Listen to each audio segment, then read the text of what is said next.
Before we begin the show today, I just wanted your quick attention. One of the big reasons people say they like this show is because it helps them understand the news better. It provides them with the context they need to see the bigger picture, they say. And there's perhaps no other place that does that better than the Indian Express's Explained section. We on Three Things refer to the section regularly, and it helps us make this show. If you're a regular reader of the newspaper, you know how useful the Explained section can be, especially when you're looking for in-depth analysis by the right experts.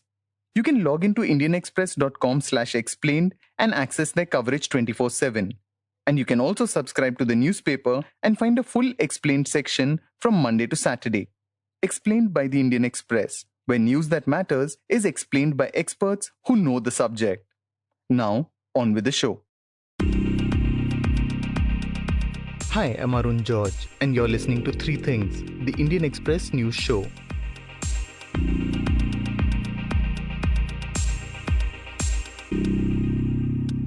In today's episode, we're looking at why Nepal's Prime Minister is claiming India is trying to get him sacked and whether it worsens ties between the two nations. Then we're looking at Prime Minister Narendra Modi's latest address to the nation. But first, we're looking at the impact of the Indian government banning 59 software applications or apps that are made in China.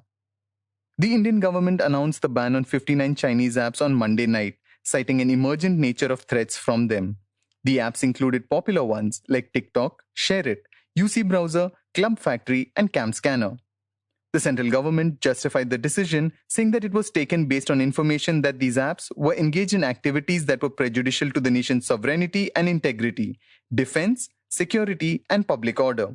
However, it's seen as a retaliatory step amid the tense border standoff between India and China that has led to the death of 20 Indian Army personnel. It's also the latest in a series of decisions against Chinese firms that are attempting to do business in India. China expressed strong concern over India's decision on Tuesday and said that the Indian government has the responsibility to uphold the legitimate and legal rights of international investors. A Chinese Foreign Ministry spokesperson said that China is strongly concerned and is checking and verifying the situation.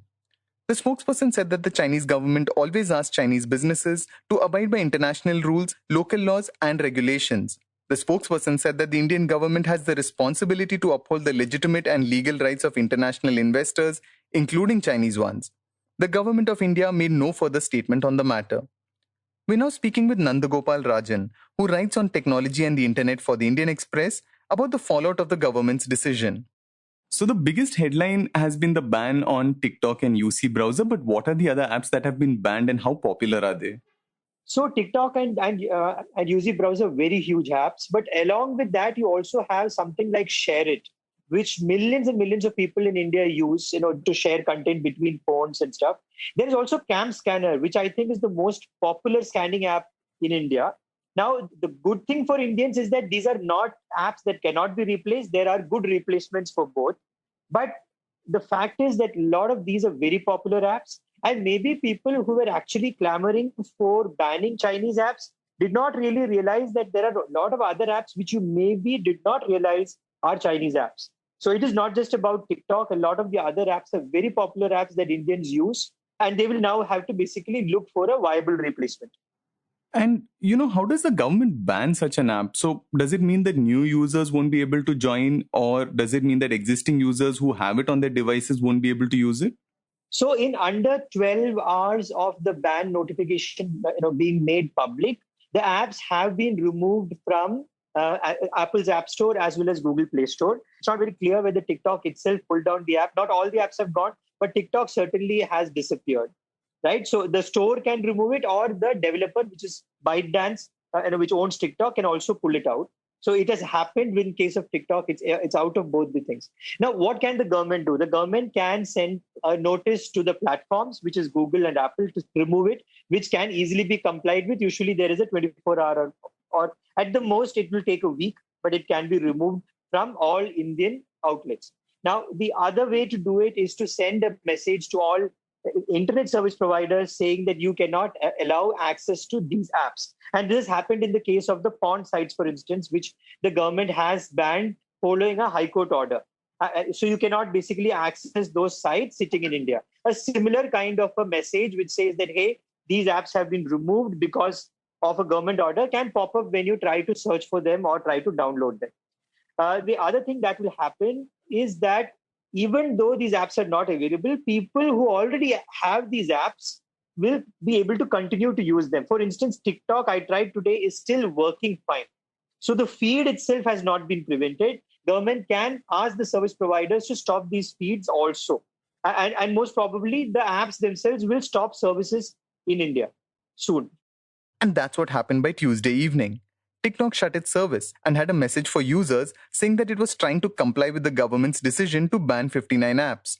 Users logging in saw a screen that said there was no network connection.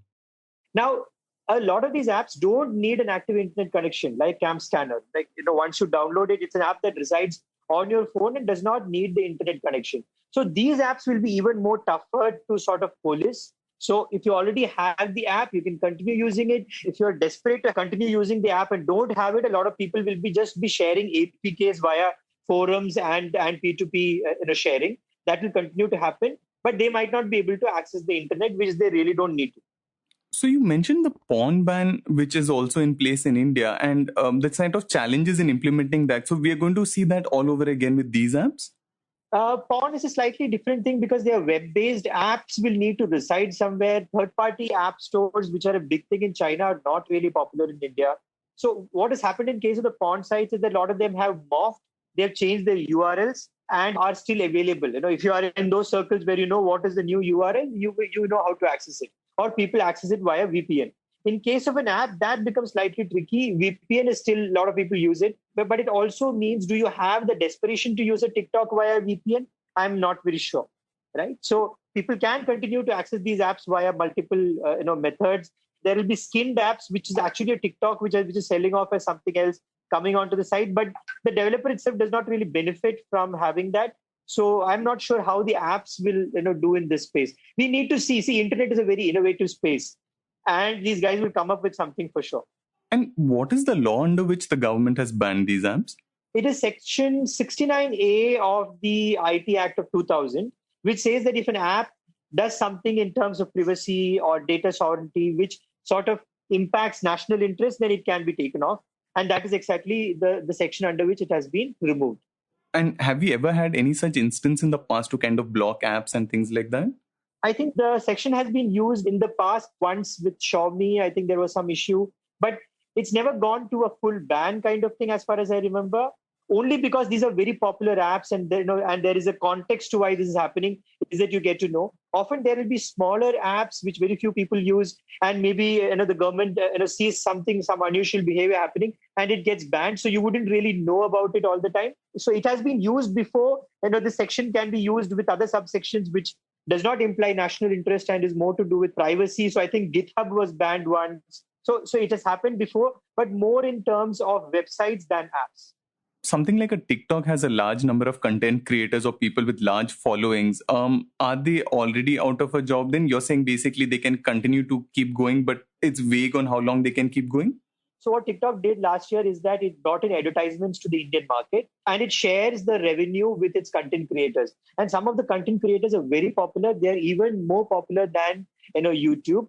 But thankfully, some of the big guys are not available only on TikTok. They have sort of hedged themselves by taking them to other platforms like Roposo and other apps. Some of them even have very popular Instagram and YouTube channels. So they do make money from a YouTube also. But since TikTok was a regular money stream for a lot of these people, I think they will be impacted. Whether they will be out of business, I'm not sure. The people who will be out of business will be the smaller creators who primarily are TikTok celebrities.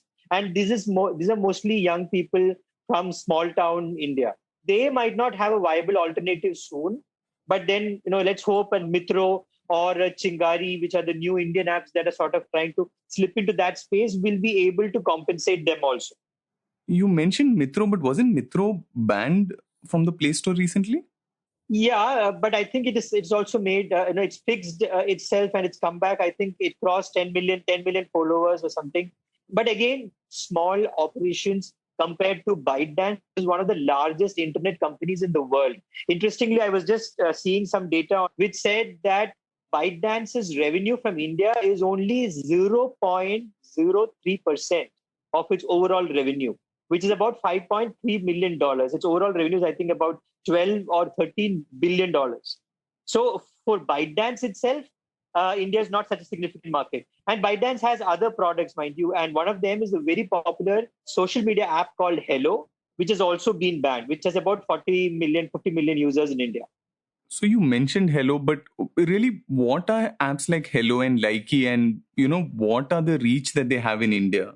So these are the new social media apps which have become immensely popular. Now, the context here is the launch of Reliance Jio, which brings in a lot of people from the non-English speaking areas onto the internet in India. And that is about 200, 300 million new users being added literally overnight. But then these are not people who are comfortable with English. And that is where these Chinese apps really make a big impact, because they also come from a non-English context or a market where, the Chinese apps have never really bothered about English. That's why they do it very well on regional languages. So when you sign up for a Hello or a Share Chat, which is an Indian app, by the way, or a Likey, you don't even have the option of signing up in English. You have to select a native language, which is Hindi or a Malayalam or a Tamil or a Bangla, to actually start going into these apps. And that is where it's actually created a barrier for entry for people who know only English. And they're a completely different bubble of their own. So Hello is very interesting, for instance, because it is a mix of Facebook plus Twitter plus Instagram. It gives you all those experiences in one app and is very popular in the States. So the impact of those apps going out will also be significant. But again, there are alternatives available for these apps like a Share Chat, which is an Indian app. So you mentioned how these Chinese apps kind of do better in a sort of non-English context, but also a lot of these big apps seem to keep coming out of China. Could you elaborate more on that? So China, like India is now, China of the past was a non-English, non-PC internet market. Now the second part is very important. It's non-PC. So like a TikTok. So everything that ByteDance has created has been created for the mobile. Like a TikTok never had a web entity initially. But a Facebook and a Twitter are different. They are web products that morphed into mobile. Now, these are mobile first products that are coming out of China. So they do much better in the experience and UI of what people need from a mobile first product. And again, add to it the fact that it is very good with regional languages, or the fact that you don't need a language. So if you go to TikTok, for instance, the language is video, which is a universal language, and you don't really need to read anything on TikTok. And I don't think anybody ever reads anything on TikTok. So which is the success of these brands, of these Chinese brands, is that they have created something purely for the mobile market. And you have to understand, internet in a country like India is heavily skewed in favor of mobile. So TikTok has said it'll appeal the decision. Other apps may potentially do so. But how badly does it hurt these apps to have lost an Indian audience? That is a tricky question because there are different aspects to it. So from a monetary perspective, I don't think these guys are affected because India is not such a big money market for any of these apps. If you exclude a Facebook and a Twitter and maybe Google's products, none of them really make a lot of money out of India. Now, this is a grouse that a lot of the developers have always had about the Indian market, is that even if it's an app made in India, it never makes money in India because the Indian ecosystem is still not geared to make money. So, the money comes from the bigger markets like the US and Europe, which might be lesser users, but will certainly be more money. The ad dollars are also much more in these markets. So I don't know what the impact will be. The impact will more be in case of what do these guys do with their employees. Like TikTok apparently has about 1,000 employees in India spread across 8 offices, because ByteDance has invested heavily in India over the past few years, and it's TikTok and Hello together. So you also have UC browser, which is one of the most popular browsers in India. I think the second largest with about a 17% market share because it is the native browser in a lot of the affordable Android handsets in India. And they have products like UC News, which a lot of Indians use. And there have been people who have been hired to run these products. So there will be confusion on what happens to these guys. And that could be one of the reasons that these apps could be saved in the end because they are creating Indian jobs. But they will also then have to sort of morph to ensure that they are more Indian and they cut their ties with the China backend as much as possible. India's ties with Nepal have been under strain thanks to a dispute over the border between the two nations. With the Nepal parliament and president clearing a constitutional amendment bill to alter the country's map, the country has laid claim to territory that India claims as its own. So it came as a bit of a surprise when Prime Minister KP Sharma Oli recently alleged that his rivals within the Nepal Communist Party were being instigated by India to topple him. Oli claimed that meetings were being organized in Delhi against Nepal's decision to include the territories of Kalapani, Lipulekh and Limpiadhura. The Prime Minister claimed that it was unthinkable, the things that are happening in Delhi against the amendment to the constitution. On Tuesday, the statements were criticized by members of his own party. We're now speaking with Yubraj Ghimire, who writes on Nepal for the Indian Express about the Prime Minister's latest allegations and what that means for India-Nepal ties. Could you start by explaining why the Nepal Prime Minister is blaming India for trying to topple him? Well, he said something without furnishing any proof, and something even his political opponents within the ruling party and the media haven't quite supported it. And there have been critical editorials in the media.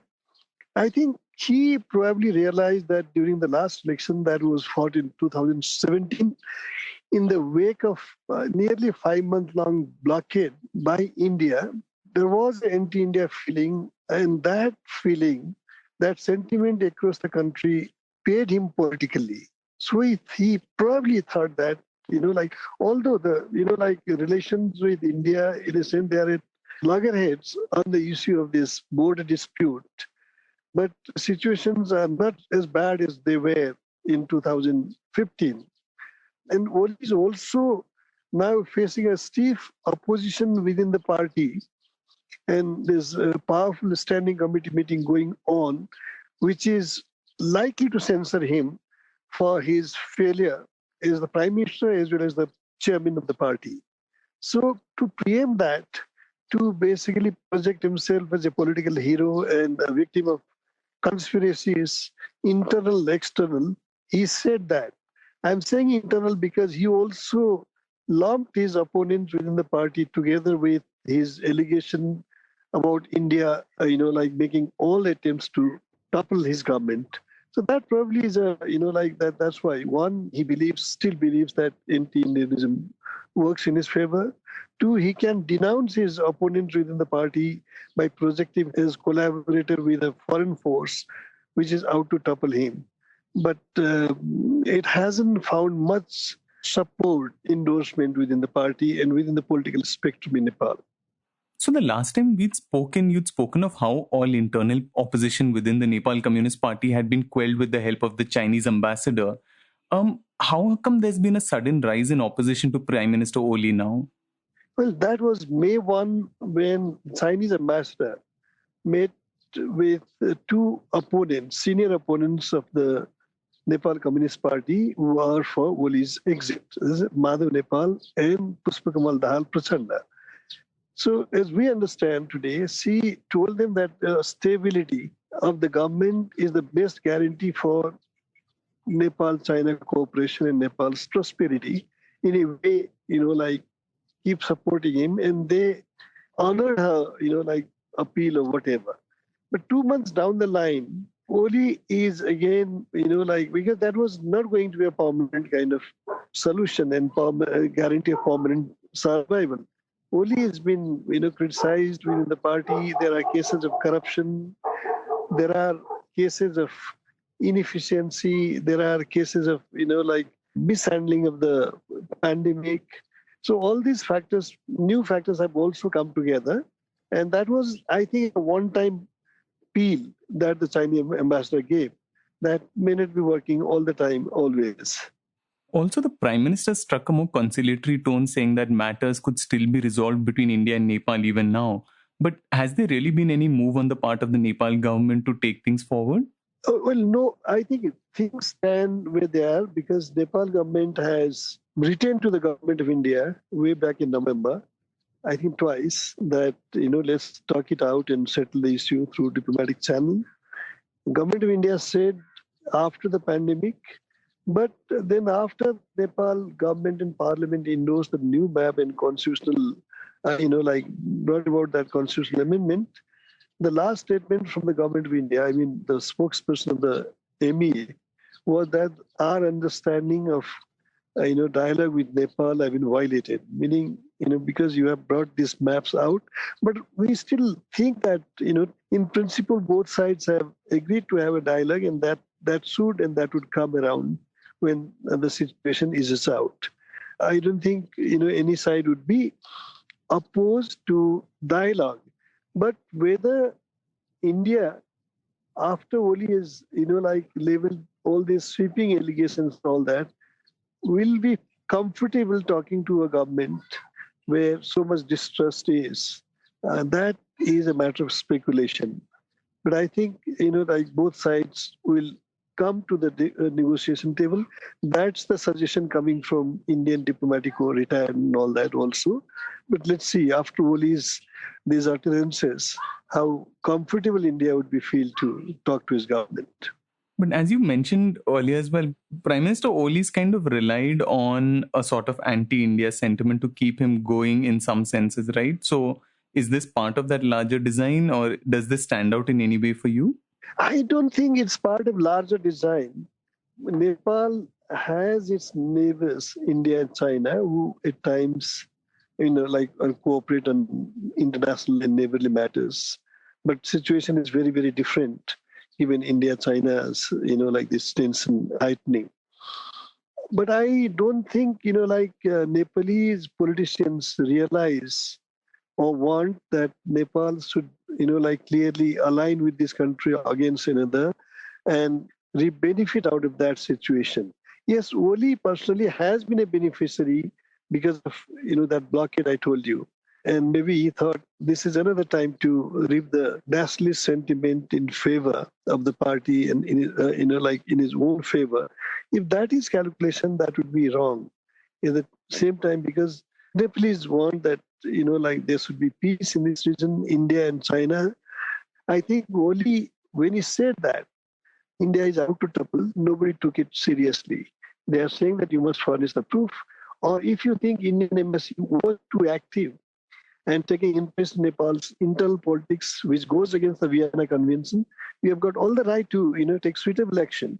But for the sake of your political survival and gain, you cannot make such baseless statements. But in a more hypothetical context, could India actually benefit from Prime Minister Oli not being in position anymore? Well, Communist Party rules Nepal at the moment. Even if Oli goes, it will be somebody from that party. And its whole view is anti-America and anti-communist, generally speaking. But then to confront India on certain issues of national interest is one thing. But to confront India and based on perceived or imaginary allegations that it is weaving some kind of conspiracy to topple me, they are two different things. Oli was supported by the Nepali people when he stood firmly when the blockade was on in 2005, is one thing. But today, because there is so much internal dissent and he is likely to be censored at that point of time, if he stands up and says, India is out to topple me, and that shows, is kind of losing grip over the party and the government. So anyone knows that Oli would most likely go because of himself than anybody conspiring against him. So the Indian Express has also kind of reported of how India is counting on the stalling of the bill on the modification of the map of Nepal as per the constitutional amendment bill. Now that it's been passed by Parliament, it's been signed by the President. How easy or difficult is it for Nepal to reverse this now? That would be possible to revert because Parliament parties cutting across party lines, this endorsed that bill. And I don't think that's a big issue in the sense that it was disputed area. It is disputed because both sides are laying their claim for that territory, 370 square kilometer. But tomorrow, if the two sides sit over dialogue with all the evidences and proof, one side would be right and another side would be wrong. So if you settle the issue that one of the two sides have to change those maps, so that won't be a problem. So that is not an issue because both sides have acknowledged it as disputed territory because both sides are, making their claims over that. So, but the negotiation will lead to a solution where one of the two sides will have to remove those areas or make whatever agreement they get to. I don't think that's a big issue. मेरे प्यारे देशवासियों, नमस्कार। That's Prime Minister Narendra Modi, who on Tuesday addressed the nation to announce the extension of the Pradhan Mantri Garib Kalyan Anna Yojana till November. Under the scheme, monthly dry rations have been handed out to the poor for free since the lockdown to slow the spread of COVID-19 in March. Under the scheme, an additional 5 kg of food grain is supplied to people, and the scheme was due to end on Tuesday. The Prime Minister said that the extension of the scheme till November would cost the Exchequer an additional 90,000 crore rupees, and said it would be possible only thanks to the nation's farmers and taxpayers. The Prime Minister also asked people not to become carefree as restrictions were eased and said that adhering to precautions like wearing a mask, social distancing, and hygiene were of the utmost importance. He pointed out that India was doing better than other nations at dealing with the pandemic due to timely measures like the nationwide lockdown. You were listening to Three Things by The Indian Express. Today's show, as always, was edited and mixed by our producer Joshua Thomas. If you like the show, then do subscribe to it wherever you get your podcasts. Leave a rating or review. You can also recommend the show to someone you think will like it. It's the best way for people to get to know about us. You can also tweet to us at Express Audio and write to us at podcasts@indianexpress.com.